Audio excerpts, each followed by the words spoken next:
नमस्कार आदाब दोस्तों। रामनवमी के मौके पर जहां एक तरफ पूरे देश के अंदर अलग अलग राज्यों में लगातार बवाल मचा हुआ है, तो वहीं अब खबर झारखंड से सामने आ रही है, जहां पर एक बार फिर से भारी बवाल देखने को मिला है। यहां पर भी हिंसा देखने को मिली है। इसको लेकर के पुलिस ने एहतियातन धारा 144 लागू कर दी है, इंटरनेट सेवा को बंद कर दिया है। इसकी कई वीडियो फुटेज तस्वीरें सामने आ रही हैं, जो आगे हम आपको दिखाने वाले हैं। साथ ही साथ दो और बड़ी खबरें आपके सामने रखेंगे। दूसरी बड़ी खबर, बागेश्वर धाम वाले बाबा धीरेंद्र शास्त्री की अब उल्टी गिनती शुरू हो गई है।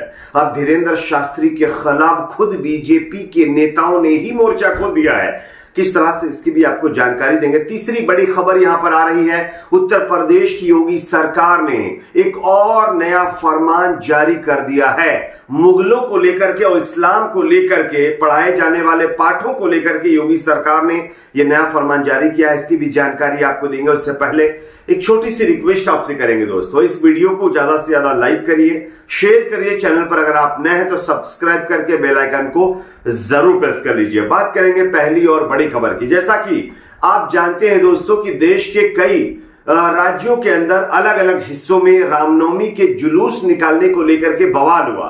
कई जगहों पर पत्थरबाजी भी हुई है और आप देख सकते हैं कि पश्चिम बंगाल के हुगली में कल भी हिंसा हुई है। और इसी बीच खबर आ रही है झारखंड से, जहां पर एक बार फिर से भारी बवाल की खबर है। मैं आपको दिखाना चाहता हूं, आप इस खबर को देख सकते हैं। झारखंड के साहिबगंज में असामाजिक तत्वों द्वारा बजरंग बली की प्रतिमा खंडित करने के बाद यहां पर जो है शांति भंग हो गई है, जिसके चलते इंटरनेट सेवा बंद कर दी गई है।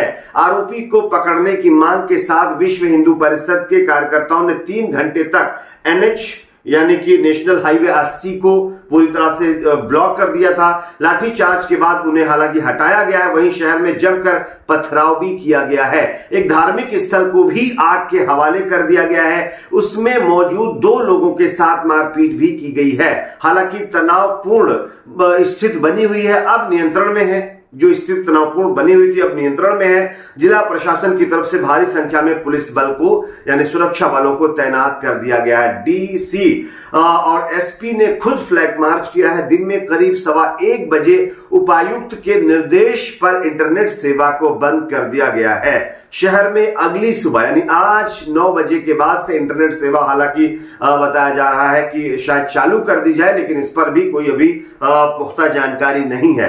तो कहीं ना कहीं दोस्तों देश में जो सामाजिक सौहार्द है वो बिगाड़ने की लगातार कोशिश हो रही है। लोगों में नफरत डाली जा रही थी और उसका नतीजा आज देखने को मिल रहा है। अलग अलग राज्यों के कई कोनों में आप लोगों ने देखा होगा, कई हिस्सों में आप लोगों ने देखा होगा, जबरदस्त तरीके से हिंसा देखने को मिली। बहुत सारे लोगों के घरों को जलाकर राख कर दिया गया। बहुत सारे लोगों के घरों को लूट लिया गया, मॉल्स को लूट लिया गया। आखिरकार ये लूटने वाले लोग कौन थे, शायद आप CCTV कैमरे में देख सकते हैं, लेकिन अब देखना यह होगा कि इन लोगों के खिलाफ कार्रवाई किस तरह की होती है। फिलहाल झारखंड से भी अब जो है हिंसा की खबर है। उम्मीद यही है कि जल्द से जल्द इस पर कंट्रोल कर लिया गया है और आगे भी कर लिया जाएगा और आगे इस तरह की चीजें नहीं होंगी। आप सभी से रिक्वेस्ट है कि भाईचारा बना कर रखिए, किसी तरह से किसी के बहकावे में मत आइए। और आप जानते हैं कि आज हमारे देश को नुकसान पहुंचाने के लिए अलग अलग जगहों पर अलग अलग संगठन के लोग अपनी सभाओं को कर रहे हैं और लोगों में नफरत डाल रहे हैं। तो इन लोगों से आप अवेयर रहिए। बात करेंगे अगली खबर की। अगली बड़ी खबर यहां पर आ रही है, बागेश्वर धाम वाले बाबा की अब उल्टी गिनती शुरू हो चुकी है। आप जानते हैं अपनी मतलब जो है ज्योतिषी शक्ति को लेकर के बाबा बागेश्वर धाम जो है वो लगातार चर्चा में रहते हैं। और इससे पहले भी आप लोग जानते हैं कि बाबा बागेश्वर धाम को चैलेंज भी दिया गया था, लेकिन उन्होंने चैलेंज नागपुर में एक्सेप्ट नहीं किया। उसके बाद से ही बाबा को ढोंगी लोग बताते हैं। लेकिन इसी बीच बागेश्वर धाम वाले बाबा ने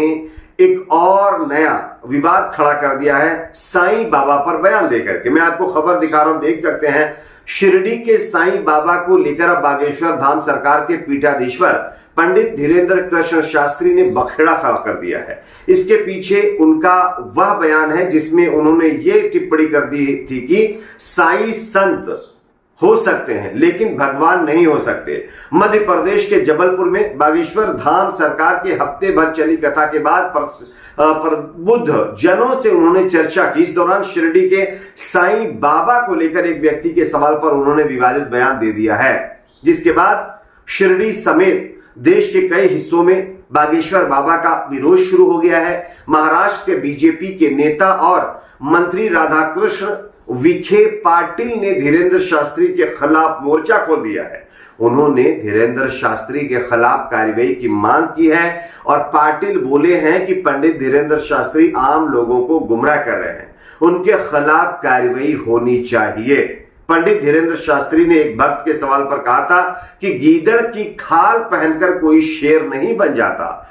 साईं फकीर और संत हो सकते हैं लेकिन भगवान नहीं। और यही बयान बाबा बागेश्वर धाम वाले धीरेंद्र शास्त्री के लिए मुसीबत बन गया है। अब जो पार्टी और उसके नेता बागेश्वर धाम बाबा के चरणों में जाकर के आशीर्वाद ले रहे थे, उसी पार्टी के नेता बागेश्वर बाबा के खिलाफ मोर्चा खोले हुए हैं। खुद बीजेपी के नेता और मंत्री राधाकृष्ण विखे पाटिल ने साफ कह दिया है कि ये जो बागेश्वर धाम वाले बाबा है, ये लोगों को गुमराह कर रहे हैं, आम लोगों को गुमराह कर रहे हैं, इनके खिलाफ कार्रवाई होनी चाहिए। तो क्या अब बीजेपी नेताओं की आंखें खुल गई हैं कि धीरेंद्र शास्त्री जो है वो जादू टोना और अपने मतलब जो ज्योतिषी शक्तियों को लेकर के जाने जाते हैं, उनके अंदर ये कुछ नहीं है, ये सिर्फ ढोंग है। खैर, आप इसको किस तरह से देखते हैं कमेंट सेक्शन में जरूर बताइए। अगली खबर की बात करेंगे जो कि सामने आ रही उत्तर प्रदेश से, जहां पर योगी सरकार ने नया फरमान जारी कर दिया है। यूपी बोर्ड और सीबीआई बोर्ड के सिलेबस में बड़ा बदलाव किया गया है। अब स्कूलों में मुगलों के इतिहास के बारे में उत्तर प्रदेश के अंदर नहीं पढ़ाया जाएगा।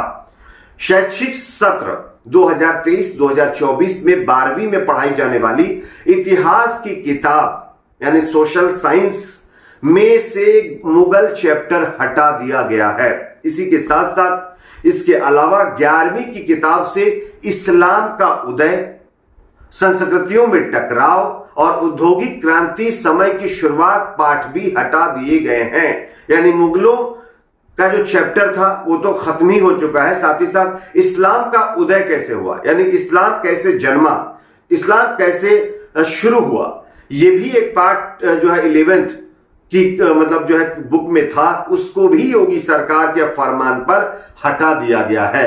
साल 2023-2024 में इंटरमीडिएट में पढ़ाई जाने वाली इतिहास की किताब में भारतीय इतिहास के कुछ विषय द्वितीय से शासक और मुगल दरबार को हटा दिया गया है। अब इसके हटाने के बाद कितने छात्रों की पढ़ाई में सुधार होगा, कितने मतलब जो है छात्रों को अच्छे से शिक्षा मिल पाएगी, ये तो देखने वाली बात होगी। लेकिन हाँ, ये तो जरूर है, इससे विवाद जरूर खड़ा करने की कोशिश की जा रही है। आप भी अपनी क्या राय जरूर बताइए। वीडियो को लाइक शेयर, चैनल को सब्सक्राइब जरूर करें।